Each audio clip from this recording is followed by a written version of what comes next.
afternoon, good evening, good day, and good morning, Blurtsters, wherever you are around the world. You are listening to the Blurt. We acknowledge the traditional custodians of the land on which we gather, the Turrbal people of Yuggera land, as well as the Woiwurrung people of the Wurundjeri land. We recognise their continued connection to the land and waters of this beautiful place, and acknowledge that they never ceded sovereignty.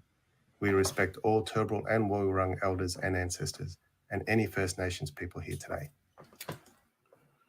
Good evening. You are on the new Blurt.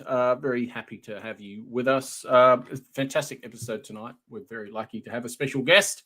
We are celebrating COP27 finishing, and you're very lucky because you are getting the presents in the name of Sumithri from the Australia Institute. And I'll give you a complete bio of Sumithri just before she comes on there. Green there, done that segment, which will probably be on around about, say, about 14 past 8. So hang around for that one.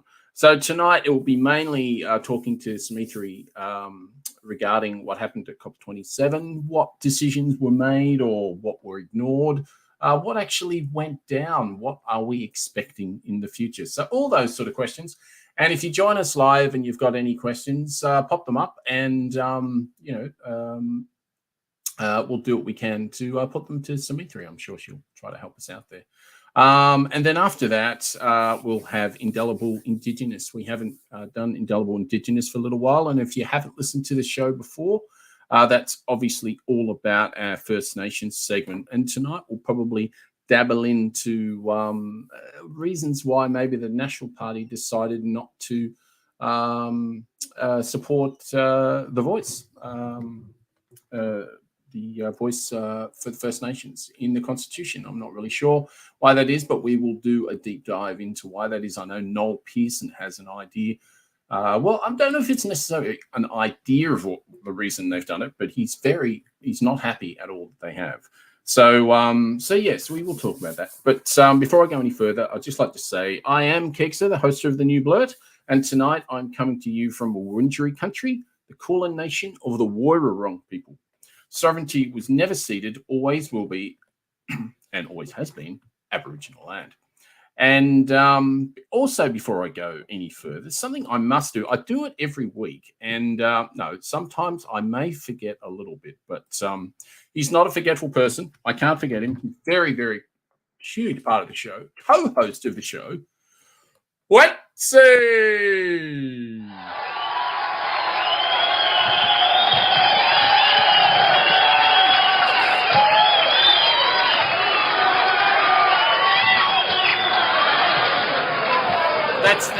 That's a much better accepting of applause this week. You actually moved. That was good. I was. I like that.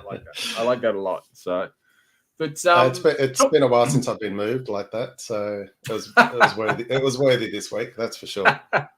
Very good. Actually, talking about being moved, I think you were alluding to the fact that you might be being moved in ways with really spiky points very soon because of some of the things been happening to your bodily parts, as it were. Yes, I think I know what you're alluding to there. Physio and acupuncture. Yes, I had a session today, and oh my goodness, she has left me battered and bruised and sore and everything else. Yes, I've had acupuncture quite a few times. Did you have it in one of those places whereby there's like it's sort of like in between your thumb and your first finger, and if they put an acupuncture needle in there, basically you find that you can walk on walk on ceilings. Have you seen that? No. I wish I had that magic power, but no, alas, wasn't that powerful. honestly to God, that, and there's another place on your face. If because I used to have acupuncture quite a lot in the old days, and I remember, that one that's horrible. That's seriously to God. It feels like someone's just put a electrical current through your body if you get it in between the pad of your right there. In there. Oh, ouch. Yeah, no thanks. Yeah, It's probably as bad as having a needle on your chin, which is quite sore, as I've mentioned before on this show. Yes. But But yeah, back to the acupuncture. This is only my second time I've ever had acupuncture. And the first time was only a couple of weeks ago with the same physio. But today she managed to get a couple of twitches. And when I say twitches, they were actually quite violent twitches and spasms in my lats. And yeah, it was as if I had done, I don't know, lat pull downs for about half an hour straight afterwards. It just felt painful and sore. It took me about 20 minutes to recover from it. And it was amazing. I've never, and that was just with 2 little pins. Yeah, I know. And was it acupuncture or dry needling? Because there's don't know what the difference is, but it was needles in my body.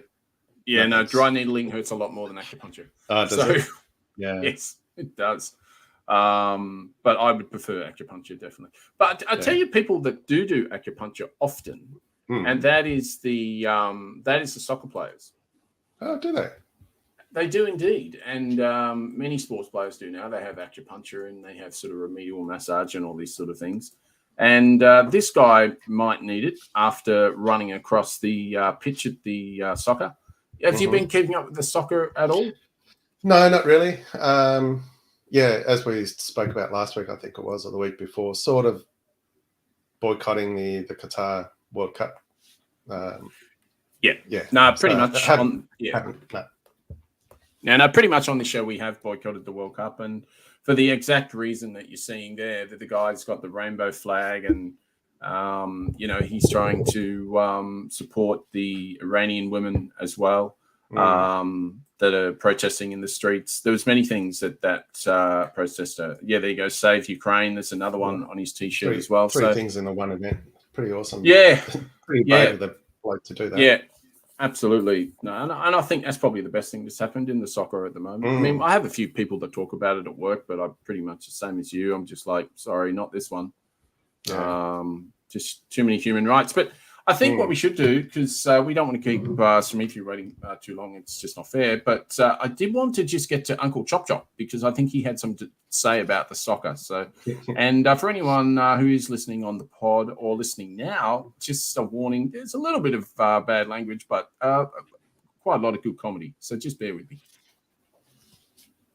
Uncle Chop Chop on how he feels about the soccer.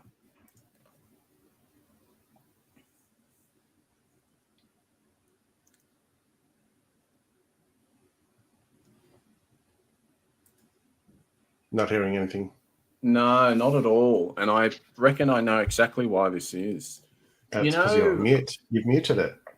Yeah, no. What's happened? It's not actually called soccer. There it is. It's actually called football. It's still doing that. Yeah. We've had this recording thing. The StreamYard's now changed. Mm-hmm. You reckon it's doing that? Ball? Because you play it with a ball with your fucking foot. Yeah, you're not going to get full fun out of that. So no. I will try to pause it when I can. I'm just abandoned, unfortunately. But that's very funny. We will put the link in for that if you want to have a listen and have a look, because it is 3 minutes of fun. And further ado, sorry, go for it. I was just going to say, for those who don't know, it's Heath Franklin, who's a comedian, Australian comedian, who is playing Chopper Reed, who is Uncle Chop Chop. Yes.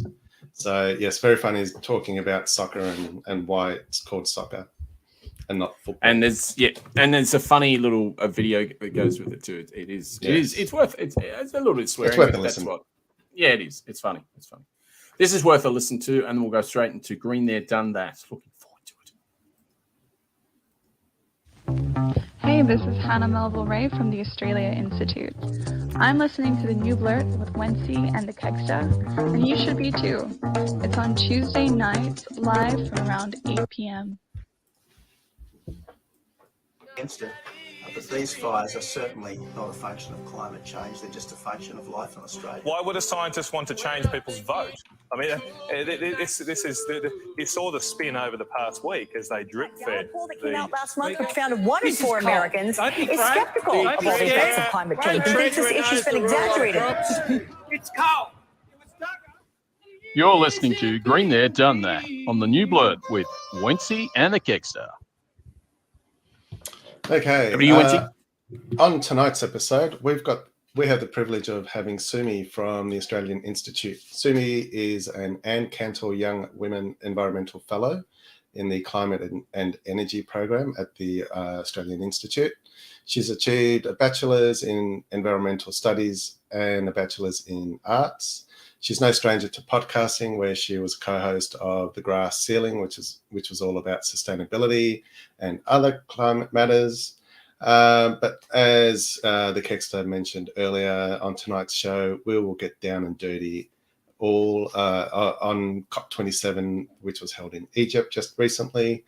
And so without further ado, please welcome Sumi to the New Blurt.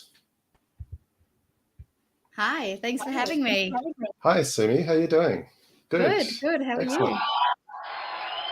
Oh, you get the round of applause too.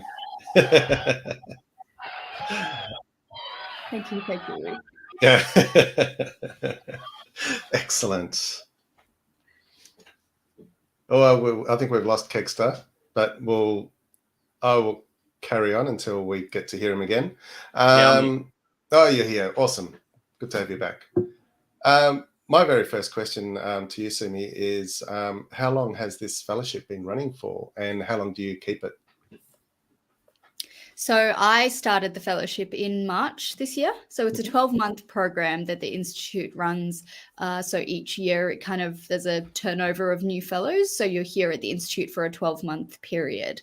So now you're making me think about it. So I finish up in March. So that would be December, Another January, 4 months? March. Yeah, 4 months away. Yeah. A fun experience. Yeah. Repeat that, Kegsta. Sorry. Was that has it been a fun experience so far? Has it been challenges? It's just been. Yeah, definitely. I mean, I think I hear, it's like sort of like a graduate program, but listening to some of my friends who are in grad programs in, say, the public service or other companies and just hearing the kind of work that they're doing and the kind of work that I've been able to do at the Institute.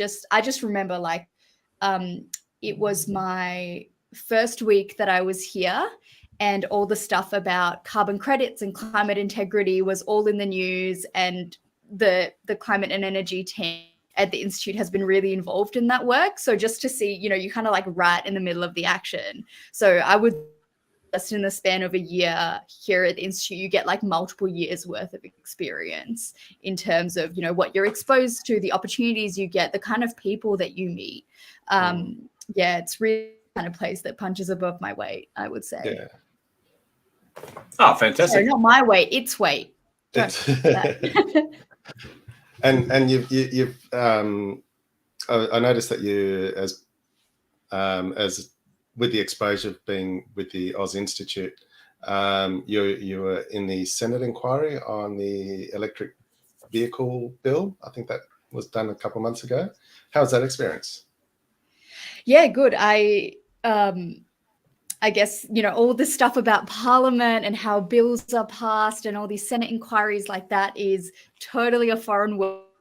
It seems so procedural, and in a way, even no matter how many times I try to read the House website that explains things on how things work, the fact that, it was I was guided through the process to be this is how it's all going to run. And I had a chance to speak at the Senate inquiry. So this was on the fringe benefits tax. So basically, of that bill was to incentivize companies and governments to have fleets that would be electric vehicles or, low emission pretty much. And we made a submission to that. The Australian Institute made a submission to that, and I was part of that submission. So as part of that consultation process, I got to go and give the opening remarks for the Senate inquiry. Yeah. Yeah. And was there a lot of consultation piece before you got to that point? And were there any roadblocks or any people that you found that weren't cooperating or anything like that? So pretty much a written consultation. So pretty much you send in, however long a you want to send in, and then there will also be these consultation sessions which will take place where they'll call in experts to inform that consultation process, and then all of that goes to the Senate committee that will report back on the bill and what it proposes. If I'm not wrong, I believe maybe last week the bill passed through, because so after that whole consultation process, then it has to go through the House and the Senate and everything. If I'm not wrong, last week it went through the House, but don't quote me on that. It could have been the Senate, but I think it was the House. Yeah. So if it was the House, that means it's now got to go through the Senate to get passed as law. Yeah. Awesome. Were there many amendments that may have been needed, or does that come during the Senate? I can't remember. So amendments can be made at any point in the House or in the Senate. I didn't follow it too closely, I have to admit, but I think that more or less the spirit of the bill remained the same throughout the consultation process. And ultimately, it's a bill that applies to quite a small, although an important, but still a small proportion of vehicles on Australia's roads. So these are fleet vehicles. So if, say, you just have your own car and you're just using it to drive around and get the groceries, it doesn't apply. So it's sort of one of the things that's like, it's a good piece of the puzzle, but of course we need a whole bunch of other policies that will incentivize decarbonizing transport, in all forms, not just private cars, but also, like transport, active transport, those kinds of things as well. Exactly. Is that all wrapped up in the same bill as the discount for EV vehicles, or is that? Sorry, I apologise. Is that the bill you're discussing at the moment? So that would have been that bill. The government is going to be releasing their an EV strategy, which will be more comprehensive, I imagine, and will cover a whole bunch of other sectors. But this was a bill that I guess is, like I said, a smaller piece of the much bigger puzzle. That addresses a smaller part of the transport sector. Well, talking national, and now let's going international. Obviously, the show's about the COP27. We weren't there. We're not sure if you were, but even if you weren't, would you be able to maybe outline some of the outcomes that they actually arrived at, or was there any outcomes that were favourable out of COP27 that we should know? Yeah, so to clarify, I personally wasn't there, although I'm sure it was, it would have been amazing to go. My co-worker, the director of the Climate and Energy Program here at the Australia Institute, Richie Merzian, he was there. He was there on the ground at COP. So in terms of outcomes, just to give an overview to the listeners of what COP is, this big conference where a whole bunch of representatives of governments from, all sorts of countries around the world. It's the biggest UN has. It's held annually. And this year it was held in Sharm el-Sheikh in Egypt for 2 weeks in, early to mid-November. Out of that process of negotiations over those 2 weeks, there's this sort of implementation plan and one headline item that's come out of COP27 is a loss and damage fund. So this is the first time something like this has been introduced at a COP. And basically what it is it's explicitly acknowledging that, climate change hits, countries around the world, but specifically hits certain countries very critically. And the loss and damage fund is meant for to pay for the adaptation efforts and recovery efforts of vulnerable countries that are particularly hit by climate disasters. And how that fund would work is, to put it simply, rich countries would put money into the fund and it would go to the countries that are hit hard by climate disasters. Now, that's kind of all we really know about it, because the exact terms and structure around this loss and damage fund will be set up at COP28. That is next year's, 2023 conference. So the fact that they have agreed on having a loss and damage fund, that wasn't a given, at the start of COP in the early days when this idea was first introduced, it really took a lot of negotiation, and finally, it agreed in the final text. And I think that that's a really important thing. Like, it's a really important step, because basically what it's saying is it's explicitly acknowledging that, climate change is here, the impacts are here. And, the sad reality is that some countries are hit harder by others. And in a way, we sort of have this responsibility, I suppose, to look after the countries that are more vulnerable to climate change. Well, yeah. No, I was just going to say, for such a small country of ours, we export so much fossil fuels, don't we? So we should feel a bit responsible for it. Yeah, definitely. So I think one of the negotiations that's going to come out is loss and damage stuff that will come in COP28 as we figure out the detail of it, is how do you define what a country that's contributing to the fund is, and what that gets to receive out of the fund. And more or less it's, developed countries or rich countries will pay into the fund, and developing countries or poorer countries will get money out of the fund. But then you have this question of find a developed country or a developing country, because say you look 20 years ago, a place like China would be considered country, but now it's super duper rich, right? And China has said that they won't contribute. That's what they've said so far, but of course, there's still a year until COP28, and we'll see how, because representatives from all sorts of countries will come to COP, have these negotiations, but then they take those negotiations and go back to their own countries, right? And figure out what their stand is on things, what they're going to do domestically about it. And so, things will roll out over the next couple of months into COP28 next year. And I think it's of particular relevance for Australia as well, right? Because Australia is very keen on hosting a COP with our Pacific Island neighbours. So COP31, that's going to be in 2026. That bid, which was an election promise by Labor when they were running for the election, they officially launched it at the COP27 conference. And so, as we already know, we know that countries in the Pacific are already being hit by the impacts of climate change and are particularly vulnerable to it. And so sort of it is also in Australia's interest, right, to be making sure that this inequality at a global scale that exists with climate impacts and the ability to deal with them is addressed in our region as well. Yeah. Got a question here from one of our viewers. How enforceable would that requirement be to contribute to a loss and damage fund be? That was going to be my question.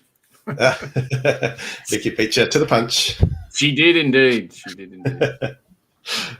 To put it broadly, I think that the ability to actually enforce and to have sort of consequences for countries that fail to contribute to a fund or don't meet their commitments is quite limited in the UN system. I think generally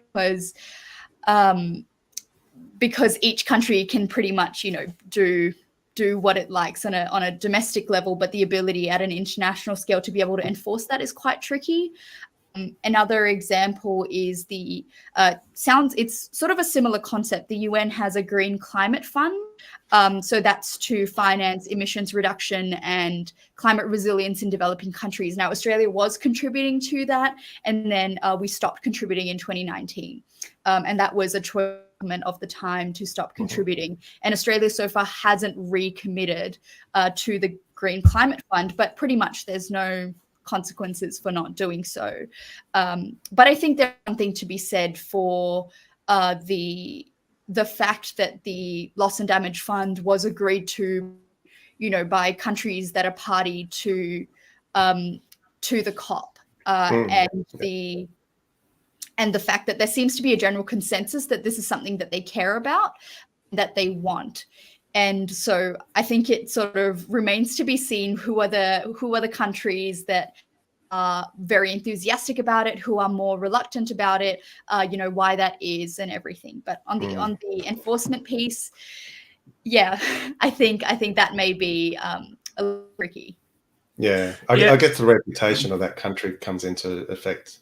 Do you want to be that one country that doesn't pay? Definitely. Yeah. Well, So, where does Australia stack up in terms of the plans to reduce fossil fuel usage? I mean, obviously we're looking at a 43% emissions target by 2030, and I mean, I think all basically the scientists have said that it should be more, and the Greens I think have said that it should be more like 70 or 75%. I think even the Oz Institute might have said that as well. How are we looking on the world stage when it comes to what our plans are? Does it look like we're sort of meeting them, and sort of how does it compare to the rest of the world and what they're doing, say, i.e. America and China? Yeah, so currently Australia's target currently, like you said, is 43% by 2030 over 2005 levels. So what that means is in 2005 we had X amount of emissions. By 2030 we need to have reduced our emissions to the point of being 43% less than what they were in 2005. And yeah, so how Australia compares to other countries in the US, their target is about 50 to 52% by 2030 over 2005 levels. In the UK, they've got a really ambitious target that's 78% by 2035 over 1990 levels. So it is. So if you would imagine that 1990 levels might have been lower than they are in the 2000s. So that's really ambitious. Of course, the Labor target of 43%, where it stacks up with the science, it's actually not in line with 1.5 degrees warming, and not even in line with 2 degrees warming. It actually puts us over that 2 degree of warming point. If we wanted to keep our emissions low at a global level, emissions should be halved. Currently, with all the commitments that countries have made, we're on track for about a 10% reduction in emissions globally. Please don't say things like that. Please don't say things like that. Seriously. And also because of Australia's sort of large emissions per capita, but also our fossil fuel exports and all of that, it does mean that our emissions reduction target, it isn't just about being in line with what the global emissions reduction should be. We actually, because we punch above our weight in emissions, we need to punch above our weight in emissions reduction in order to actually a lot of sense. Yeah, yes, limit global warming. Complete sense. Yeah. Wencee? I did have a question based on that, and then I just had a mental blank. Yeah, go on. Are you right? Or yeah, no, you go. Were the carbon credits? I think because it's an international sort of regime with carbon credits. It's not just an Australian sort of process. The way that they use carbon credits to go into their emissions target, as it were. Although they're not actually doing anything. They're sort of just fudging the figures to a certain extent. Is that like an international thing? Is there other countries sort of doing that as well, or is this Australia punching above its weight in that as well?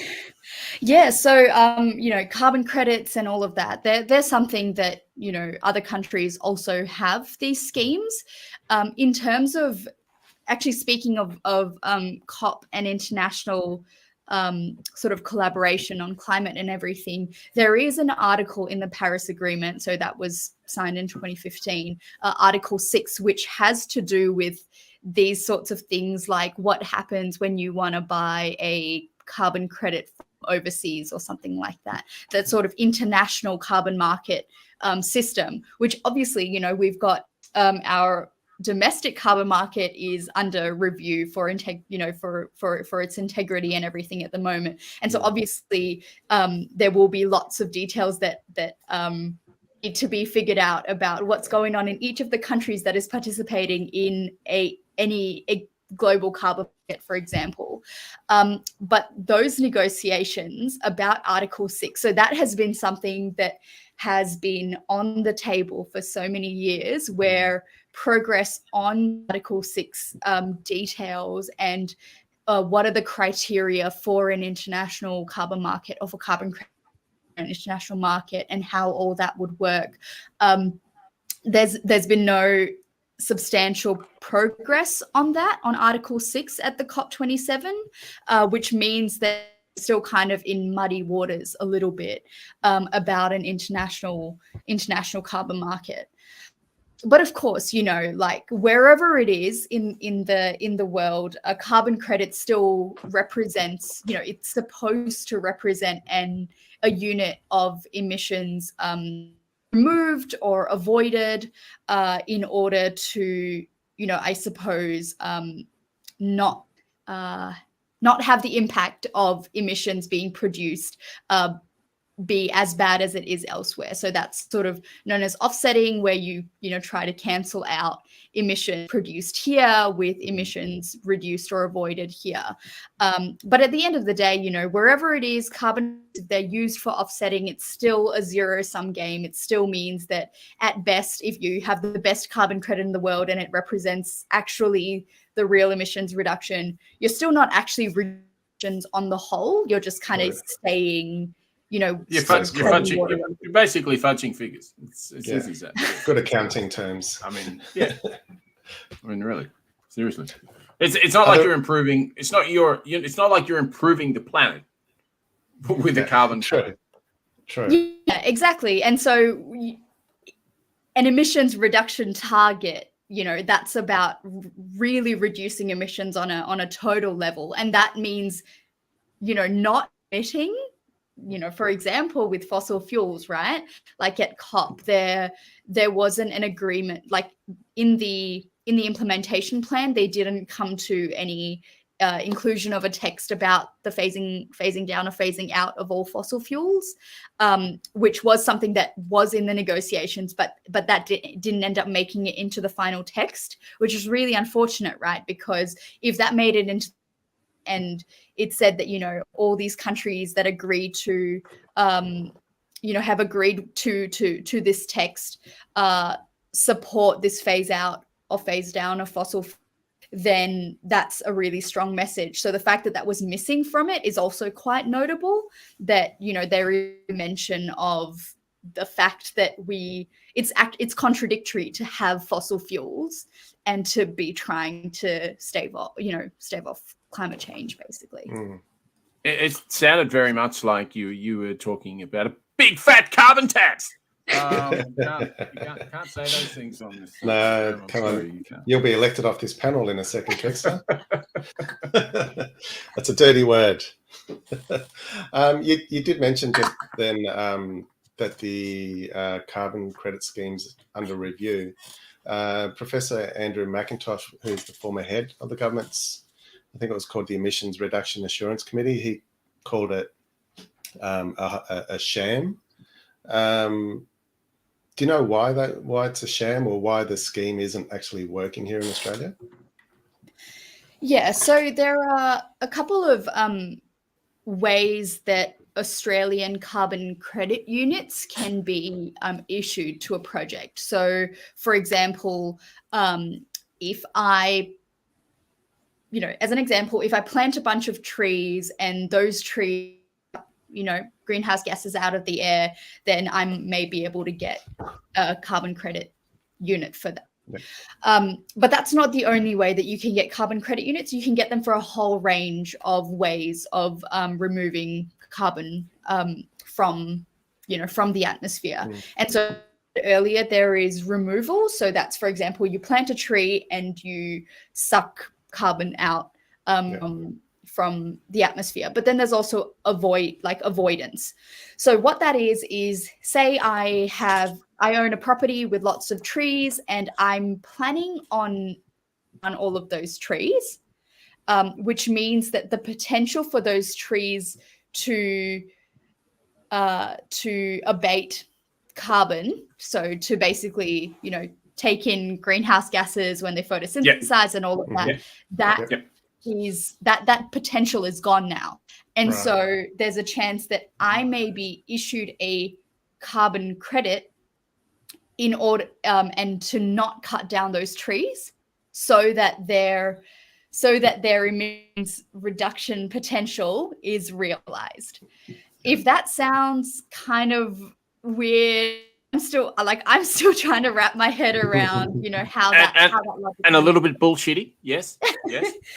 But one of the reasons why it was, termed a sham and its integrity was questioned was a paper written by the Australia Institute, my colleagues at the Australia Institute and the Australian Conservation Foundation found that, like I said, in that case with the avoided deforestation method, they were issuing carbon credits where trees were never going to be cut down in the first place, right? So I had no cut down trees. So you're just giving me carbon credits.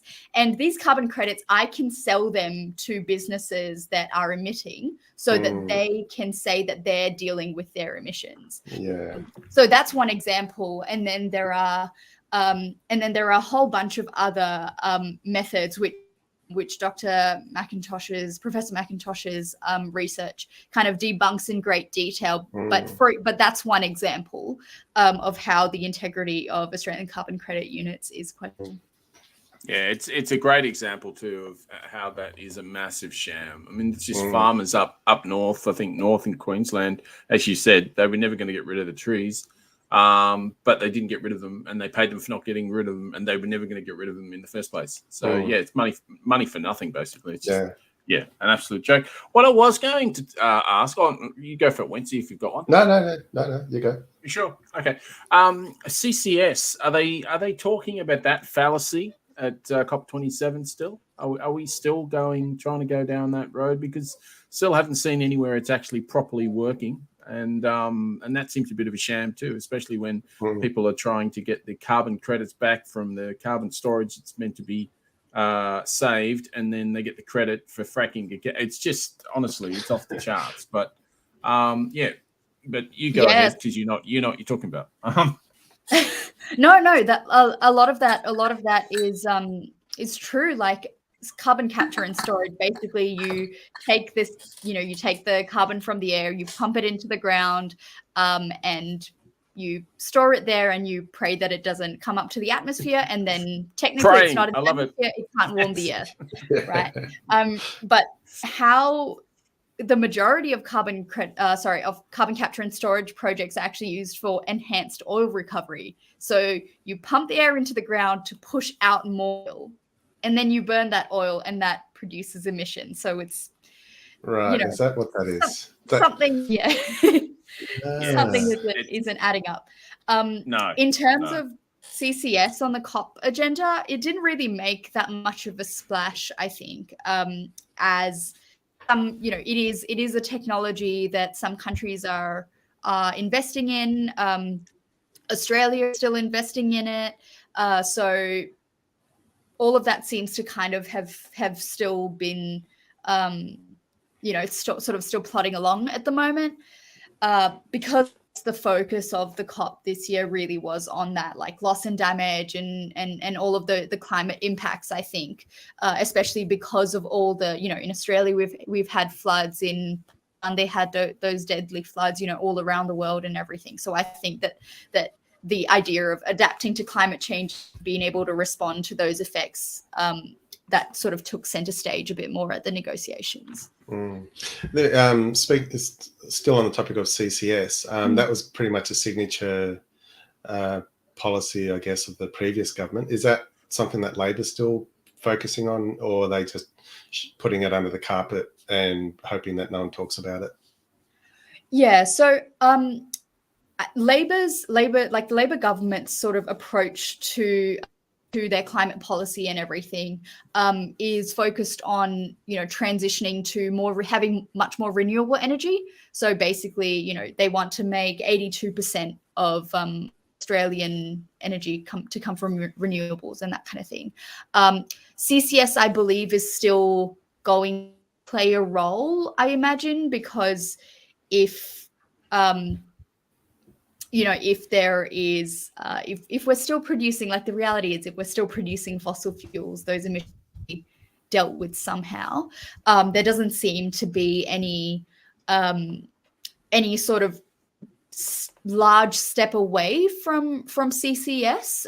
They're not rejecting it outright, but it definitely is now sort of one of a range of policies that the government has now, whereas I think previously under the coalition government they kind of had their egg really in one basket a bit more. Excellent. Yeah, so okay. I think they only had the one basket. I think you're right there. Yeah. And not many eggs. But what I was going to ask, the really big emitters and the really big developed countries that were at COP27, was there any that stood out that, I mean, apart from the UK, obviously, but was there anyone else? Was there like Japan or China or America? Are they doing anything like particularly mind-blowing that, because I know a little bit about the UK side, but I'm just wondering if any of those really big economies, or even really big economies in America, let's say like California, are they sort of going it their own way? Was there much of that sort of spoke about? Yeah, I have to say I didn't follow too closely what some of the other countries were doing. There wasn't anything that kind of came to mind as sort of like top line news about what other countries were doing, but that's also probably because I was mainly following Australian media that was covering the Australian participation at COP as well. So sorry, that's not really really an answer. No, that's good.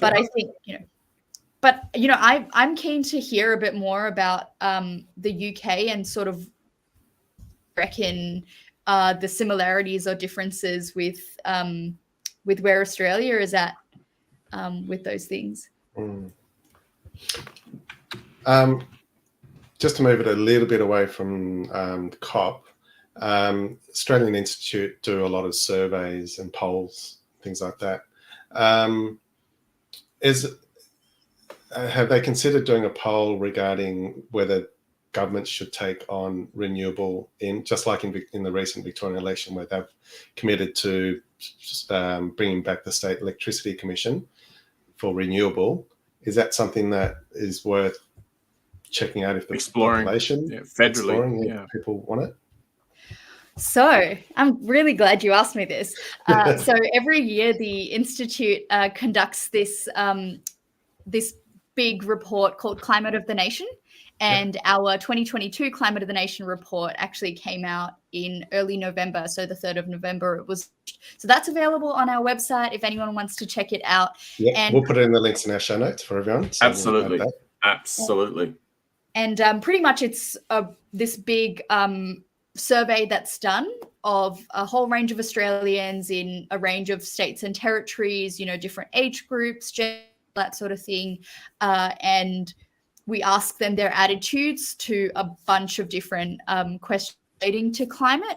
So, for example, 83% of Australians are concerned about there being more and floods with climate change, for example. So if you check out our Climate of the Nation report, especially this year, we had a big section on transport, which shows that a majority of Australians are keen on having lower emissions from our transport sector. They're keen for having more incentives for electric vehicles.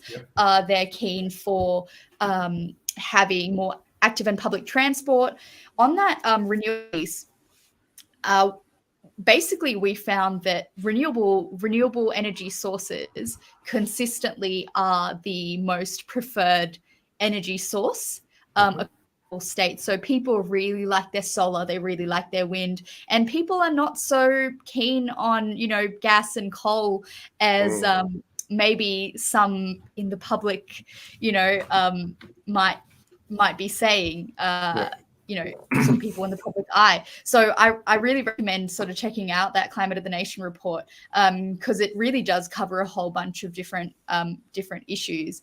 And I think it's a great resource to be able to say that this idea that the Australian people aren't ready for a transition to carbon economy or moving away from fossil fuels or anything like that. The results are clear that Australians want strong climate action. Yeah. All right. Looking forward to read that report.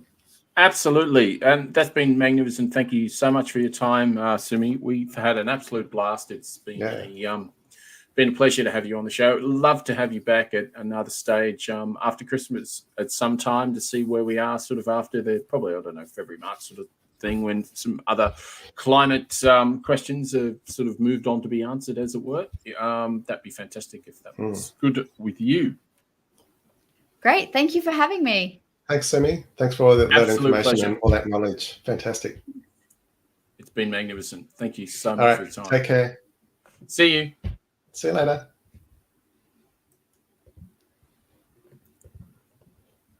And we'll try again. And there we go. Yes.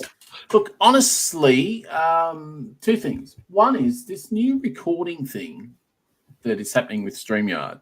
It's definitely affecting my internet. Is it? Absolutely, no doubt about it. Because if you think about it, before we went live, there's no issue whatsoever. That is true. Ever since we've gone live, it's choppy. But that's okay. True. And it never hopefully did that the before. viewers out there aren't noticing. Maybe it's just you and me. I don't know. Yeah, well, the thing, as I said before, the listenership is increasing, which is really cool. So really appreciate that. We're actually trying to get a drive on it, the new Blurt at the moment. We're nearly very close to 5,000 downloads, and it'd be great if you could help us out and tell your friends and download the new Blurt, thenewblurt.substack.com, which I think you'll probably see on the bottom of your screen pretty soon. At some point. But yes, big thank you from Vicky, who said great interview. Also. Yes, absolutely. And a massive thank you to Sumi for her time as well. That was particularly informative, and it was fantastic for her to give us that little bit of time. But as always, learning new stuff as we go with all these interviews. Oh, absolutely. It's been an absolute pleasure. So, but yeah, I mean, it was fortunate though when we were talking about the emission targets, etc. She said that we're really only about 10%. I was just like, oh God, shoot me now. Yeah, seriously, it's pretty poor. Hopefully that'll ramp up over the next few years, and it'll be way more than that. Yeah, look, absolutely. Yeah. Although we've got till 2030, but yes, go on. Yes, that's true. A little bit of time for this. Good morning, everyone. There are very few broadcasters I can hold myself up to that are equal, if not more exemplary than myself. And I just want to give a big shout out to the new Blurt. Oh, they are fantastic, such wonderful voices. Never before would you as an audience be so enthralled, and not only enthralled, but also informed with the news of the day, thanks to the new Blurt. Oh, Blurt sounds like my latest diagnosis. Oh, God. Oh, God. Yeah, thanks, Dan. Digital Holdings, ADH. Still going. Don't ask what it stands for. We love the new Blurt.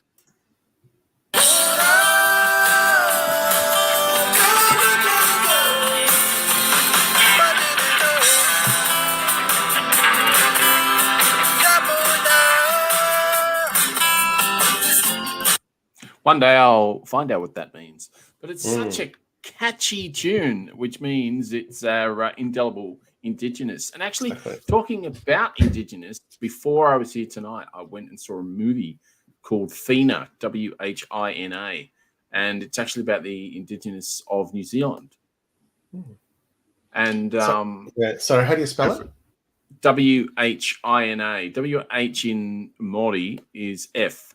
Right. Okay, that's where I got confused. Okay, good. Yeah. Thanks for the clarification. No problem whatsoever. And that's what I'm here for. And and it was absolutely sensational. She died at 98, which is amazing because she was born in 1895. Oh, okay. And to think that, so 1895 to 1993 or something, I think it was, something like that. Which is just nuts. That's crazy. I mean, because that's super old at any time. But in 1895 to actually get to 98 is phenomenal. Yeah, and especially as a woman and as a Maori woman of that time, that's what the film was all about. And I highly recommend, if anyone wants to see a fantastic bit of history, Indigenous history in New Zealand, Whina, Whina. If you can find it somewhere on the streaming services, do it. Okay, so it's not in the cinema; it's on a streaming service. No, we saw it at cinema, but it's very hard to find it. It's very hard to find it anywhere else. So I don't think there's any other viewings. So might be at smaller cinemas, I'm guessing, the art house cinemas around the nation. Well, we saw it at the Nova. So what's the equivalent in Brisbane?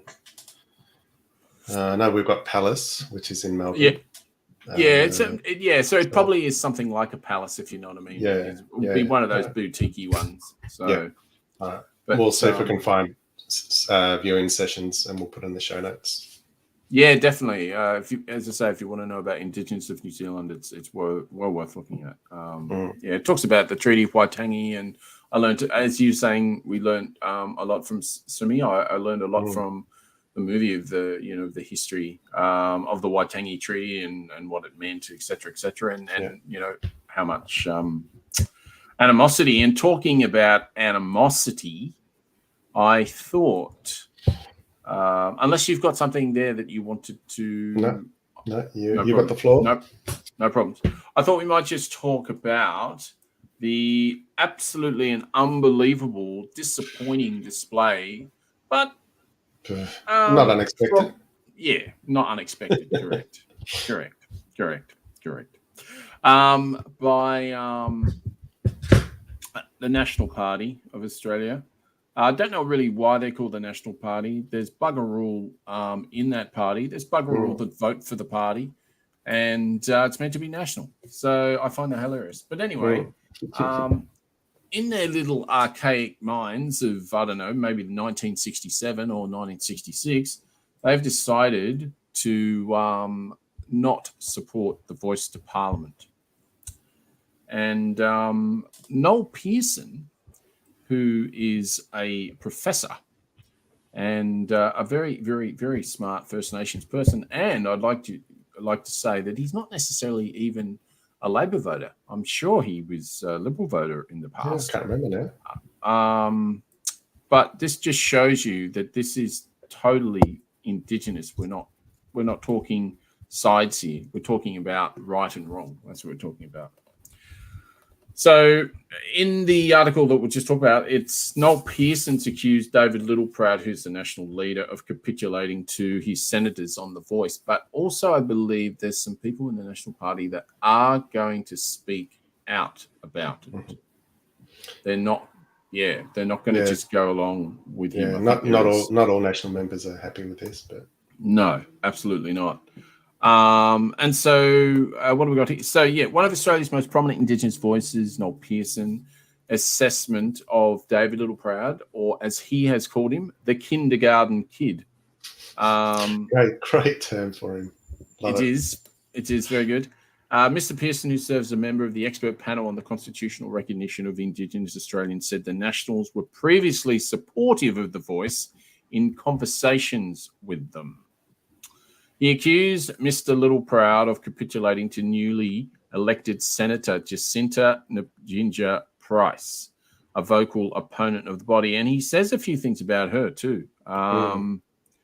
He's not, he thinks she's basically being coerced by the really ugly side of Australia. Now, how that's actually happened, I'm not exactly sure.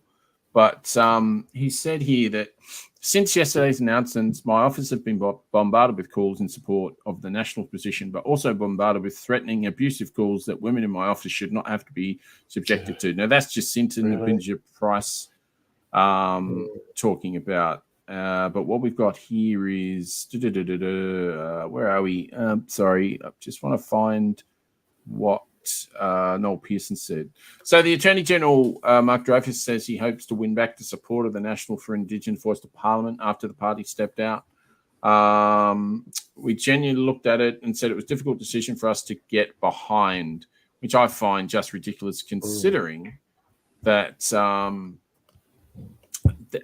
Noel Pearson, as well as many other First Nations people, have gone around Australia and gone round to little towns and big towns and all, and they've done town halls. They've been doing this for the last few years, you know.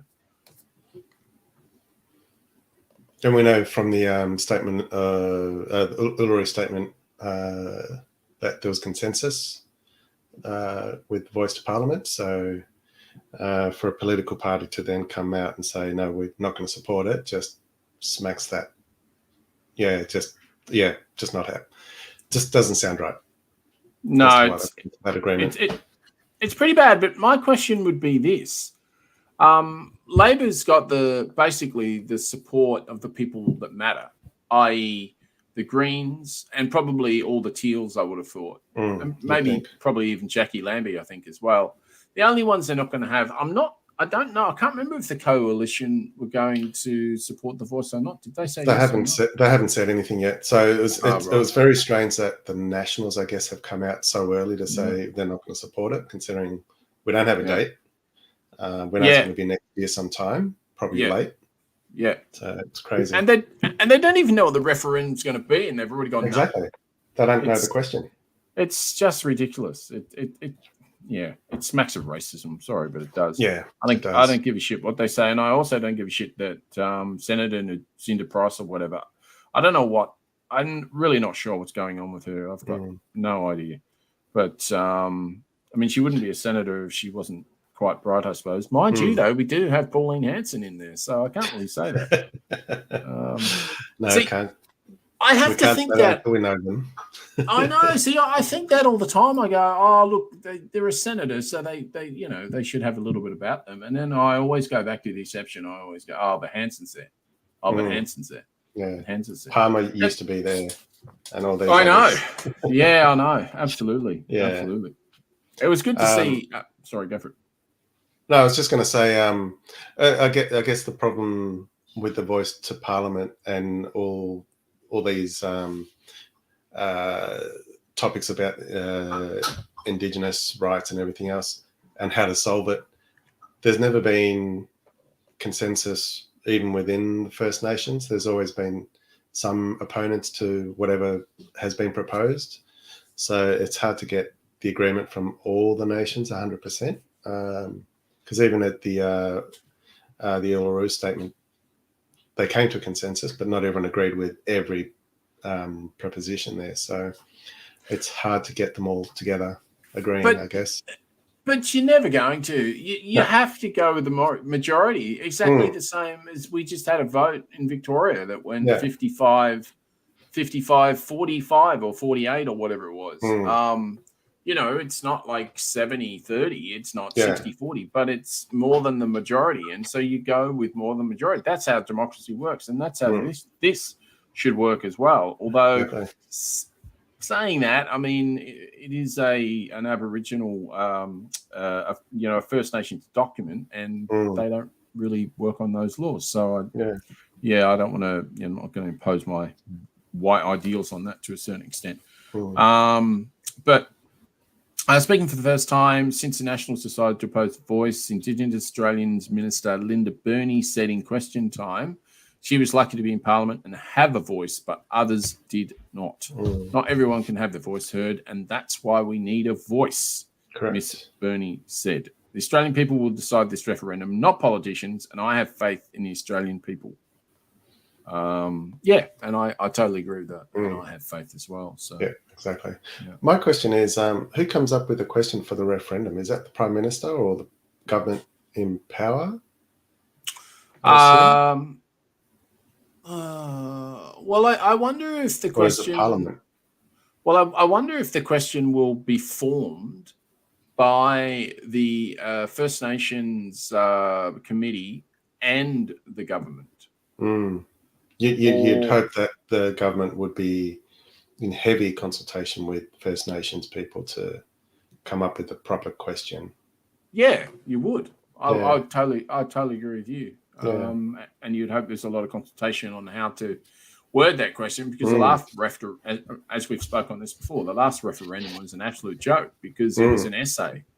And you put an essay and everyone's going to go, too hard. So, no, TLDR, please. I want the short version. Yeah. Now, I've got to ask you, because I am a little bit of a simpleton, what the hell does TLDR mean? Shit. I used to know the exact thing. Anyone listening to this program right now, if you know what TLDR means, please write in and tell us, because we are not smart enough. No. If we quickly Google it, too long didn't read is what it means. Is that what it is? Too long didn't read? Too long didn't read. Really? So, TLDR, is that what it means? Yeah. Wow. So basically, thanks, Vicky. Yeah. We've already got Google. Yeah, we're not fast enough. Sorry. Everyone madly Googling it. Too long for the answer. Too long for the answer. Too long for the answer. Now, okay, so brilliant show, great show, awesome show, loved it. And as usual, we're at the end of this one. Also fast when we have guests on, doesn't it?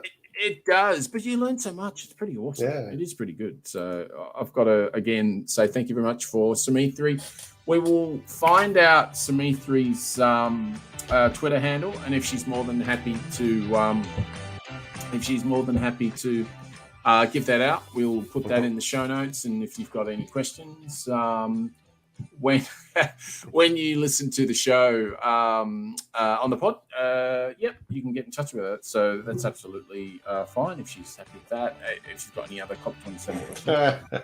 I can see what you're laughing at now. Yes. Yeah, thanks, Vicky. Yes. Yeah, that's exactly right. So that'd be cool. And also the climate, what's it called? The climate of the nation report, I think it's called. I think it was called that. Yeah. We'll have that in the show notes as well. Is there anything else that you want to let people know? Don't forget to spread the word about this show, and we will post all the links to this in our show notes, like what you just mentioned, and that video of Chopper Reed telling us what soccer means or football. I am going to actually see the end of that straight after this show. Yes, sounds good. That's very funny. I want to have a look at that. Oh, the other thing is our last show for the year will be the 13th of December. That will be our Christmas show. I'm hoping that, just putting Wencee on the spot here, he might be able to get Mark from the Black Dog maybe on for our Christmas show. I thought that could be a good way to go out for the end of the year if possible.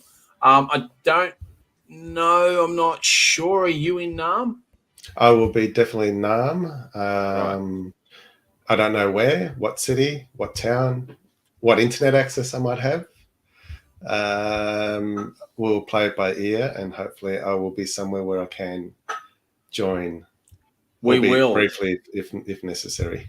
we will definitely play it by ear. But hopefully, if all goes well, we will have you on next week. Particularly would like that to happen, because it'd be nice to be able to talk to you when you're in Nam, and you can tell us what's going on. And banter will go for a bit longer because we'll be talking about what you're doing in Nam, as it were. Yeah. And the other thing we might do as well is good news, I think, because we haven't done any good news for a while. Yeah, I think so. Yeah, we were talking about that before the show, and yeah, you're right. It's been a while. It has been, and I think with the year of floods and droughts, and we haven't had the fires yet. I shouldn't have said yet. I really shouldn't have said that, but anyway. I think with what is the triple threat, La Nina and whatever else has happened, I think it's going to be a bit wet this season. Yeah, so less fires, more droughts, more floods. Yeah, right. Get you one way or the other. Yeah. Exactly. Anyway, okay. Well, that's your lot, people. Hope you enjoyed the show. Anyone listening on the pod, thank you very much. As Wencee eloquently said, tell your friends, pop it out there. Let them know that it's thenewblurt.substack.com. Poddy should be out, say, anywhere from Thursday onwards, so look out for it. Exactly. And if you are watching this on YouTube, don't forget to subscribe down here. And so noted. Do that. Good night, people. Good night, Wencee. Right. Till next week. All right. Nam. Bye.